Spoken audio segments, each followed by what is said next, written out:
Yeah. Exactly. Exactly. Okay.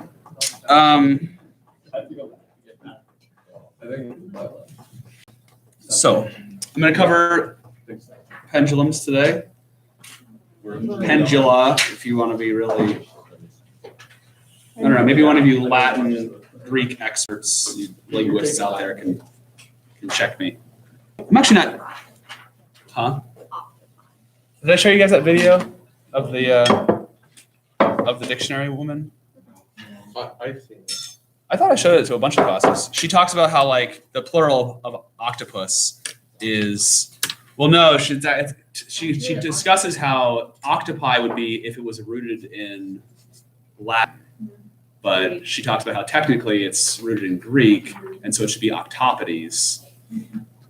But then she goes on to say, well, ultimately it's an English word. It's not Greek or Latin, it's English. So to say octopuses is fine too. Her overall message is like, if you're gonna like correct someone on like octopi, octopodes, then like you're probably a bonehead.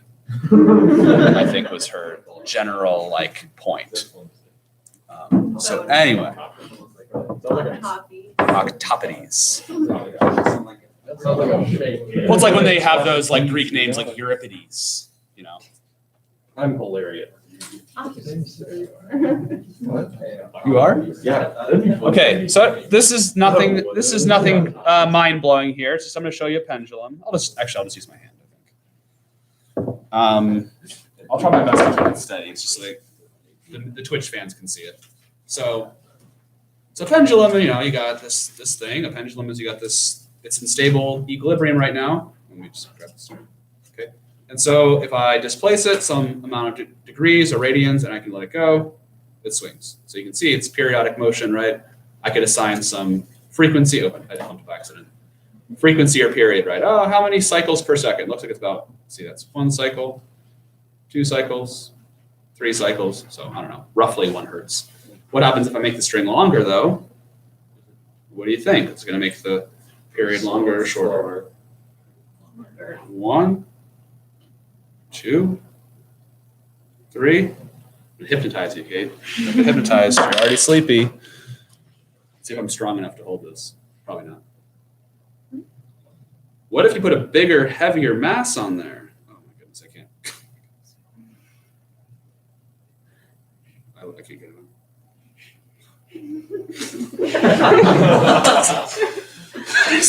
So triggered this morning. I'm not having a good day. It's not. I know. It should be the best day in the world, but it's not. Okay. It's heavy enough that it's like I can feel it. Like, but you can see. I mean, you can probably measure it. Didn't seem to have a huge effect on the speed. So anyway, let's get into quantifying things. So this is number 18 on the problem set where we discuss the pendulum. We assigned some values. So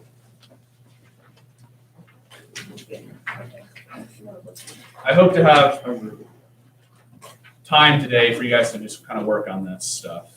You can go back and get caught up on the mass spring system if you haven't done that stuff. So here's the pendulum. This is the path it takes, right? Eventually it'll pass through that point. It says there was an angular displacement of theta. The string's length is L, and the mass of the ball is M. Okay? Potential energy of the system before it's released. We've done this problem before, right? We're going to call this the 0 position. That's a height of 0 right there, the bottom. And then what we're going to do is talk about how big is that distance right there? L times the cosine of theta, because that's the adjacent side. You can confirm if you say cosine of theta is adjacent over hypotenuse, you'll see that equation will end up reading this cosine of theta equals cosine of theta. So, oh, that's true. How far is the distance from here to here? L, that's the length of the string, right? So therefore, what's the height of the ball then? L minus L. L minus L cosine theta. This is the key value, that's the height of the ball. Okay? So therefore, the potential energy, the gravitational potential energy that is,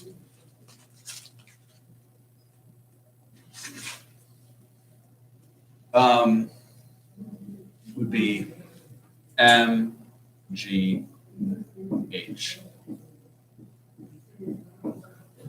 How do we feel? How do we feel? Feel good? Pretty good.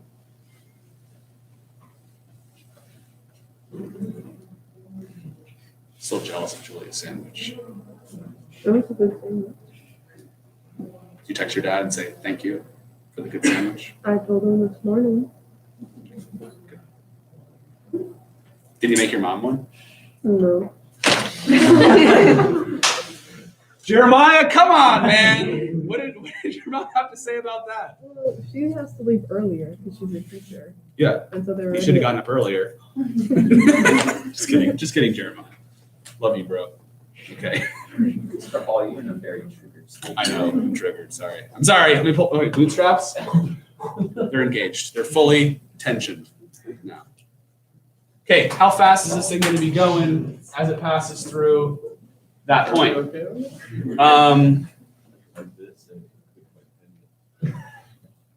So, you would take this and you'd go, okay, I'm going to set the potential energy equal to the kinetic energy that you would have right there, which is 1/2 mv squared. This is a big thing here. That.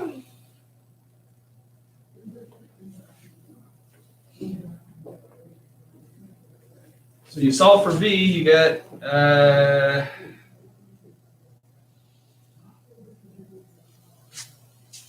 that, right? Everyone understand that?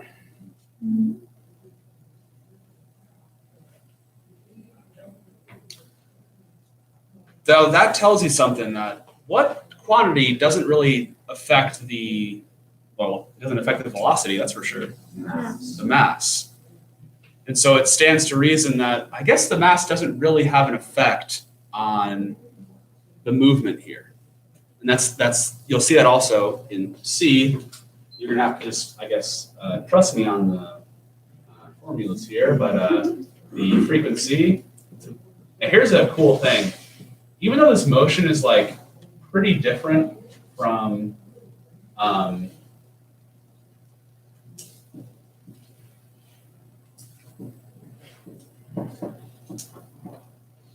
pretty different than the mass spring system.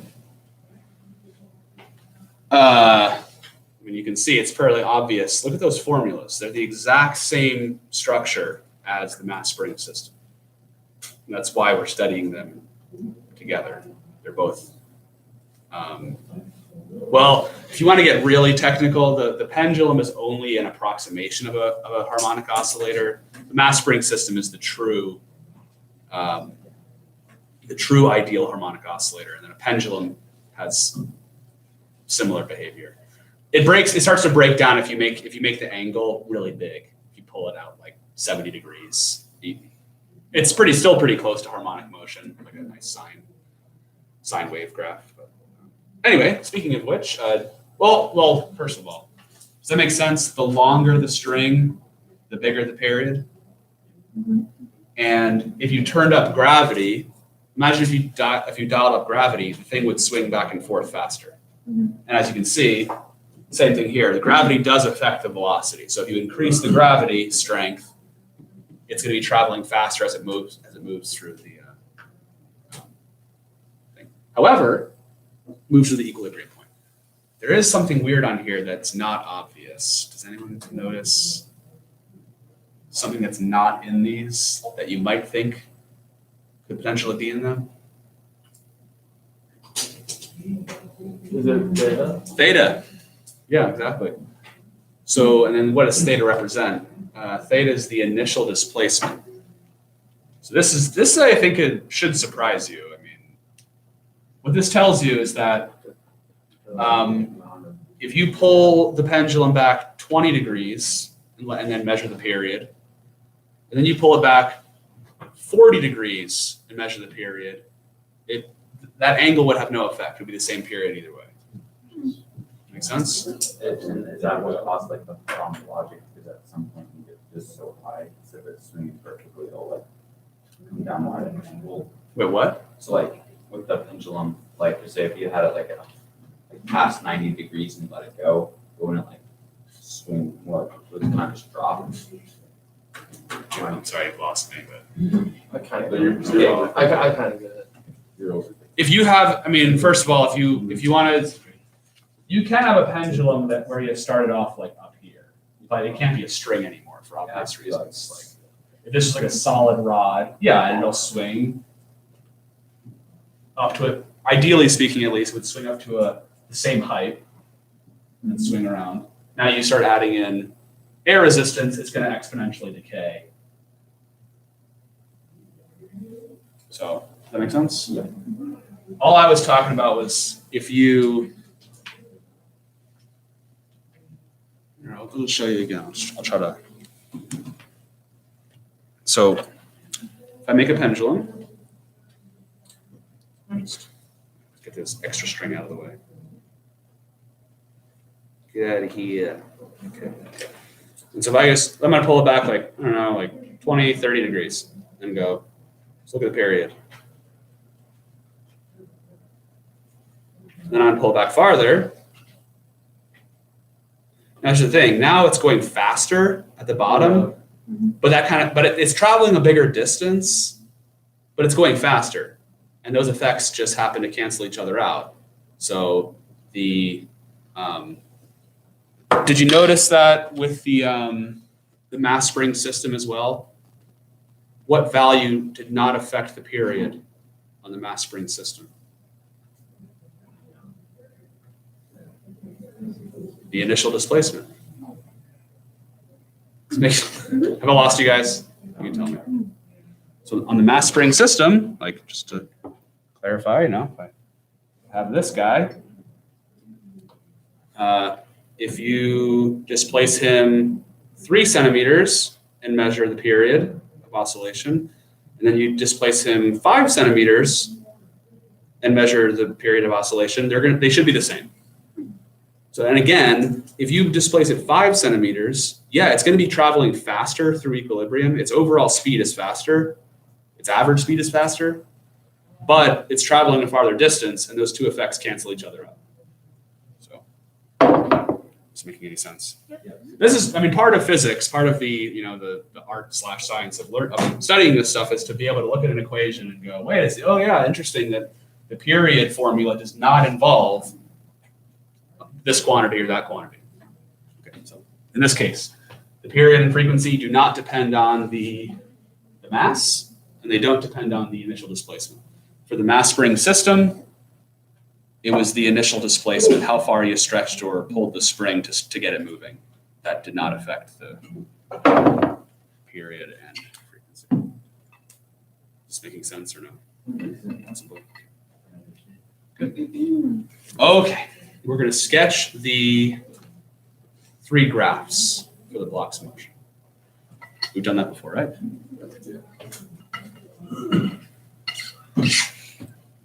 So for part B, we're going to have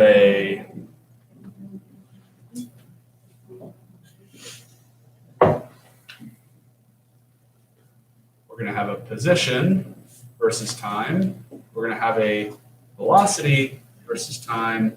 We're going to have an acceleration versus time. And I guess I should be more specific. It's not, V is a bad letter to use, isn't it? What letter should I use if I want to talk about angular velocity? Omega. And then alpha.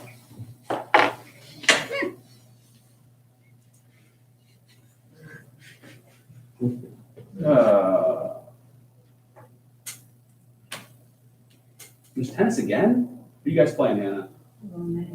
You gonna win? Is there? Do you know who John McEnroe was? Just track it up. Do you know John McEnroe? You gotta know John McEnroe. I've heard the name. He was a guy that he's a really good tennis player, but he'd get all angry at the judges and like smash his racket and just be like a crazy guy, just like yelling and stuff. You should do that, Hannah. Smash my rocket. Yeah, like yell at the judge and stuff. You know? There's just the other, yeah. Oh, you just have to ref your own game? What happens if the other player is just completely unsporting and just constantly being like, that was out? Does that happen? Oh, that sounds miserable. I like your mug. You have to like. Yeah. Focus and- This physics mug, As the teams are walking. it's full of Bang Sody Pops, gummy bear flavor. You ever mix up the gummy bear flavor and the cotton candy flavor? That is bon appetit. Starts the day off. Bon appetit. What, Julia? Starts the day off good. Yeah. They should come out with a bacon, egg, and cheese bagel sandwich flavored Bang Sody Pop. I would eat that while I drink it. Okay. Now your position starts off with the initial displacement of theta. So it's going to start off at theta. And now it's up to you convention-wise. Let's call this the positive direction for theta, and then this would be the negative direction for theta. So what's theta going to do? As soon as you release the pendulum, it's going to swing. What does theta hitting 0 correspond to? The equilibrium, the bottom. So that position is a theta of 0. Fair enough? Yeah. This would be a negative theta over here on the left side. So one cycle would look like this. Now, of course, if you let it just oscillate for a long time, that pattern would just repeat over and over again. Okay?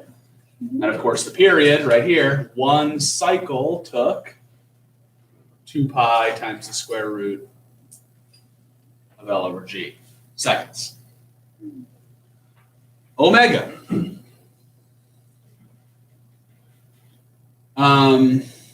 But what does omega start off at? 0. And if we're calling this the positive theta direction, then I guess omega starts off by going negative, right? Mhm. And you can see, if you recall earlier in the class, we talked about how the slopes of this graph tell you the velocities, right? So negative slope.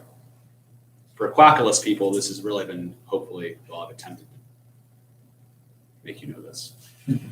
The slopes here tell you the negative. So negative slope sloping down gives you negative values here. Then lastly, It's Alpha. Just the double derivative of the position. that's correct, yeah. Alpha starts off negative because it's pointing this way. That's the direction of acceleration. And it may, in one full cycle would look like this.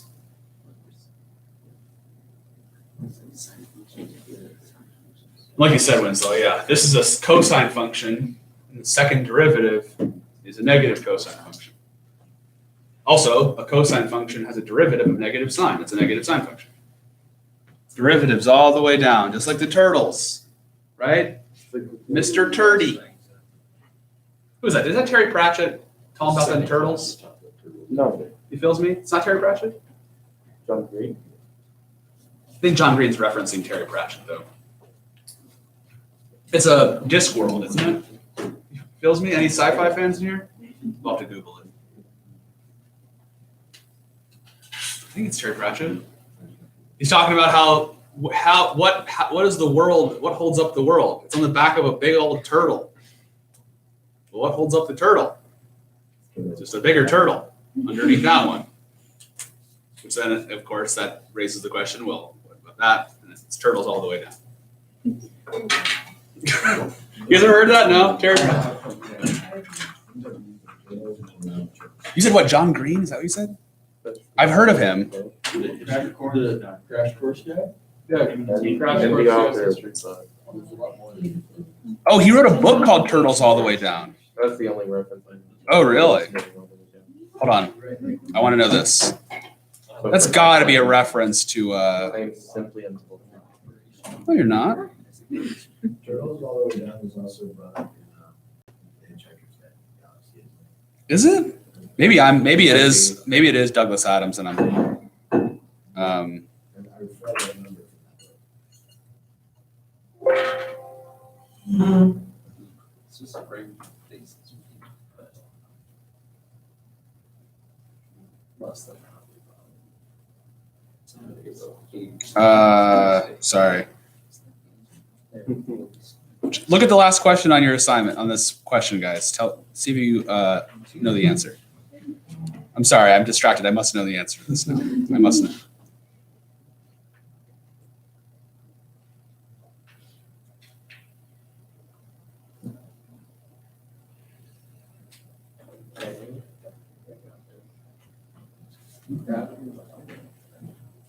Yeah, or no tension.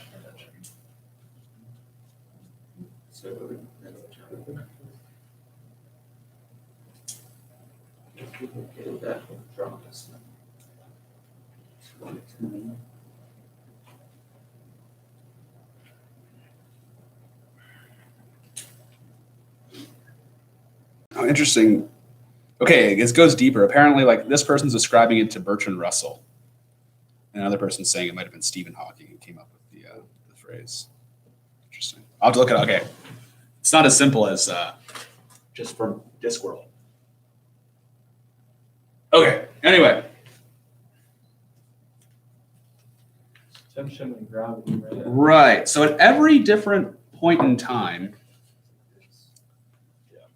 as this thing moves through space, there's only going to be two forces acting on it, right? There's Earth pulling down, and there's the string pulling. What's the word for the direction the string pulls it? Very close. Radially. Right? Tangentially would be, remember, in a circular path, like if this is an object, this direction is called tangential. But that's not the direction the string pulls the thing, right?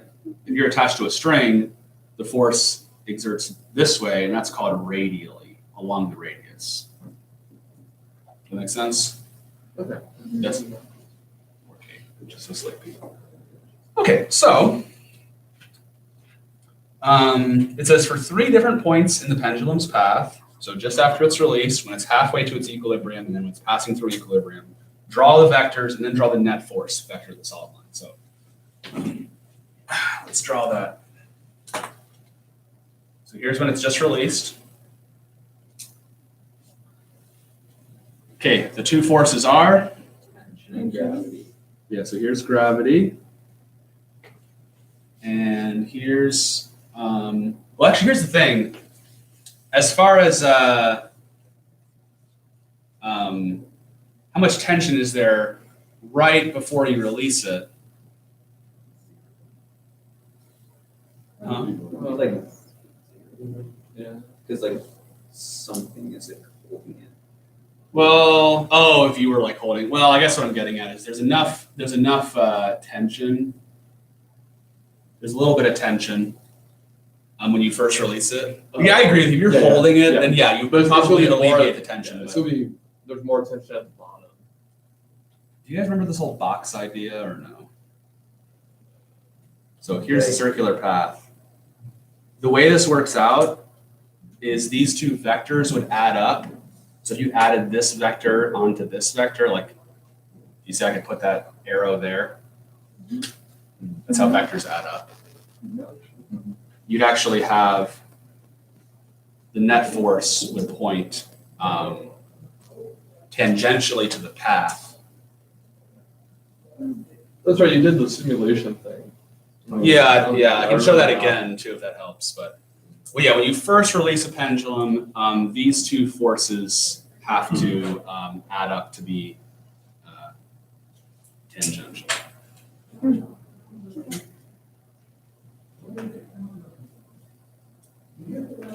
And here's how you know that's the case. When you first start off, what's the velocity? 0. 0. So think about centripetal force. Since the velocity is 0, the net force can't point this way at all. Because you guys remember that whole thing of well, there's an M in there too. I usually put the M on the other side, but does that ring a bell at all? Okay. So, and that's of course talking about the radial net force. So this is a more complicated system to talk about. Anyway, this was the initial. Let's talk about halfway. So he started off up here. Now he's passing like through maybe this position. Does this vector change gravity? Nope. F gravity. So there's F gravity, there's F tension. So gravity is the same size. What's happening to the tension in the string as this thing starts moving? It increases, right? Because what's keeping it in a circular path? The tension. That tension has to get bigger, right? So this tension increases. It's a bigger vector. So now if you think about adding up these two vectors, now the net force points in some weird direction. It's not tangential and it's not radial. It's somewhere in between. Perpendicular to what? It was not expecting you to be right. I think it's not great. Okay. Oh. This might clear things up, this one, because we've studied this position before. Because here you've got gravity and you've got a big tension. Please tell me this rings a bell. Yes. And what direction does the net force point when it's traveling through the bottom of the path? Up. That makes sense? And we studied this when we were talking about this equation.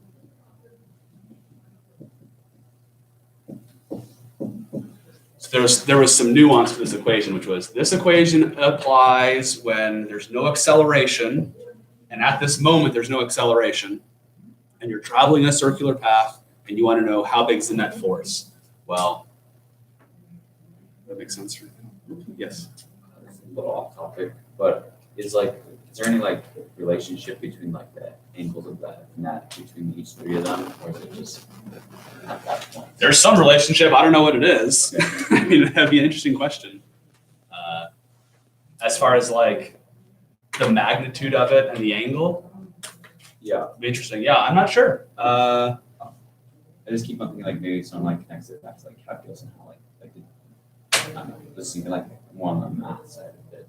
Yeah, there's probably something about the angular velocity and then the angle that the vectors make. I don't know. I'd have to look at that. I'm not sure. But the key understanding here, guys, is it's okay, Kate. We're almost done. Poor Kate. So sleepy. I appreciate you making the Herculean effort to keep your eyes open. It means a lot. When you first release it, the net force is, what's the word? Tangential to the path.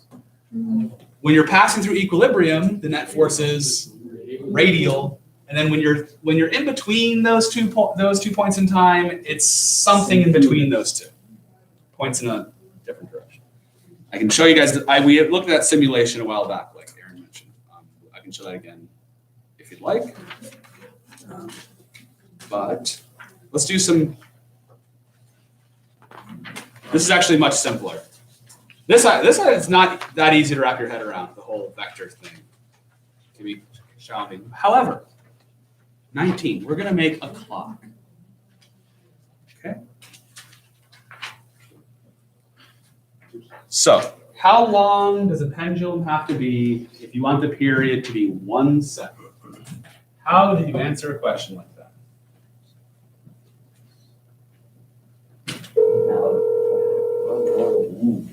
I forget my attendance. Hello? What up? Bill. Yeah. Trenton, it's for you. No, it's not. Yes, it is. Oh, crap. Trenton, the phone is for you. I'm not joking. Trenton. Trenton. You're messing. Trenton literally doesn't believe me that. I'm not even gonna tell him who it is. Just come over here, Trenton.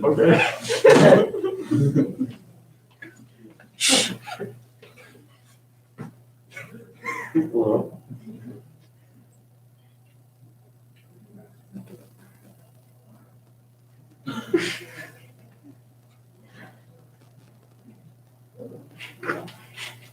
Yeah, I can do that.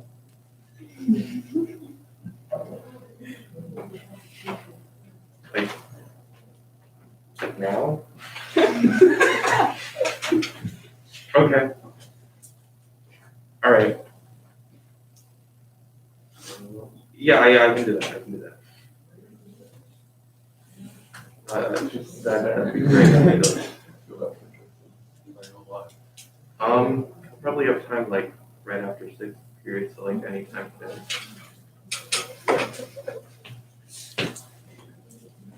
Okay. Thanks, bye. Why didn't she just email you? I don't know. That's what I was thinking. God, what a savage. She probably knows you don't answer your email. I checked my email. You do? She hasn't sent me an email. I feel like I emailed you once and you left me unread. I don't believe you. I think that happened. Okay. Guys, how do you do a question like this? How do you answer this question? Yes, Aiden. Set it equal to the equation that we just did. Yeah. You use this formula. You use the period formula. So you go, oh, okay, let the period be 1. So take that formula and go, well, what if t was 1? Because that's what the question is saying is, how do t equal 1? You set t to 1 and then a little bit of algebra. So you got to divide by 2 pi. So 1 divided, no, make sure you're dividing by, don't ask Mr. Quackama later what 1 divided by 2 pi is, because he thinks you're asking him what's 1 divided by 2 multiplied by pi. You have to ask him this. 1 divided by the entirety. You could do this. You sent me an email. Huh? Oh, you sent me an email and I did leave you on red. Left me unread.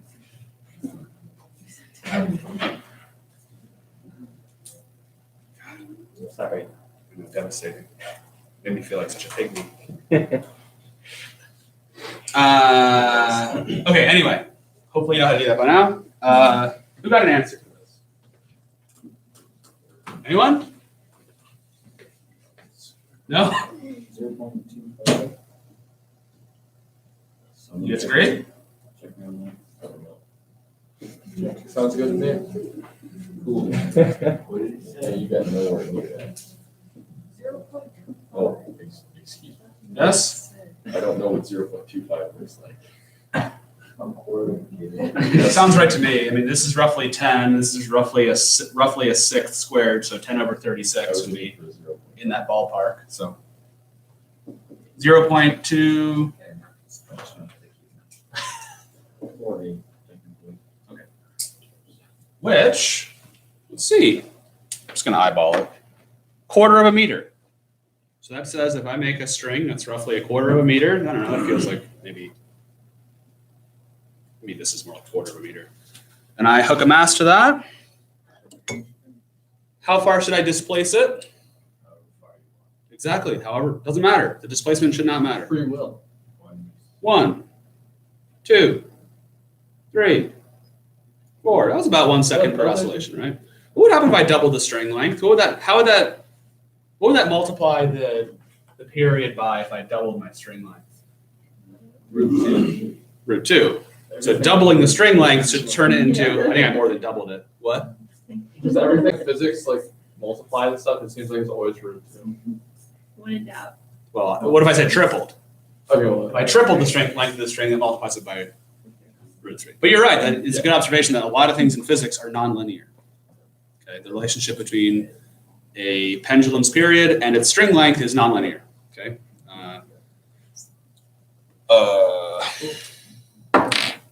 So from there, guys, all the questions are pretty straightforward. They're just the vast majority of them are just determine which formula to look at, plug in the numbers that you know, and or look for some relationship. Oh, let's say you were on some mysterious planet and you wanted to measure the G value on that planet. Well, you make a pendulum, you swing it, you measure the period, measure the length of the string, you can calculate the G value. Okay. Cool beans. What did